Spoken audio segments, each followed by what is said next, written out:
And so she would ask me a series of questions, and then I would answer them. We would have conversation. And then she would take the cowrie shells and she would like swing them back and forth, drop them. They would land on the floor, land on the table. And then she's navigating them, like, kind of sifting through. And then she would say, this cast hasn't closed. Huh. And then she would ask me a series of other questions. We'd have conversation. Then once again, she casts them back, was swinging them back and forth, drops them. They land on the table. She sifts through. The cast still won't close. She's really confused by now because she's convinced that like there's a message for me. And then finally, the third question she says to me, why don't you have your own church? You've studied all of these years in seminary and you've been, you're very devoted to your faith. Why don't you have your own church? And I very easily and very clearly said to her, because I don't want one. I tell her I did not attend seminary because I wanted to be to do pulpit ministry. Like the world is my pulpit. I don't need to like be locked or confined to a particular building for ministry. It's like, that was never my plan. And I said to her, I'm really enjoying, being an associate minister, serving as an artistic theologian, in this current assignment. It works for me. I'm good, actually.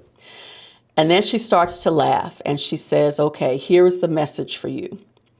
You are a queen being drugged to her throne. You constantly play small to make other people feel better. You are bigger than this and you know it, but you keep pouring yourself into small spaces just so it can be easier. She says, but if you don't begin to possess the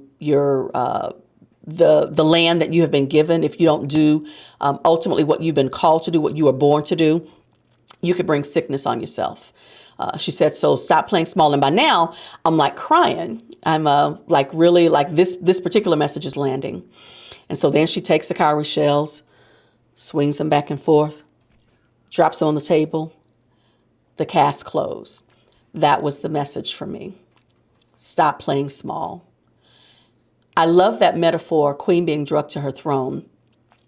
And I've ruminated over that quite a bit because I think that too often, a lot of very powerful Black women, gifted, trained, well-read, passionate, compassionate, we reduce ourselves and we pour ourselves into spaces that are easy to inhabit because they don't require a lot from us.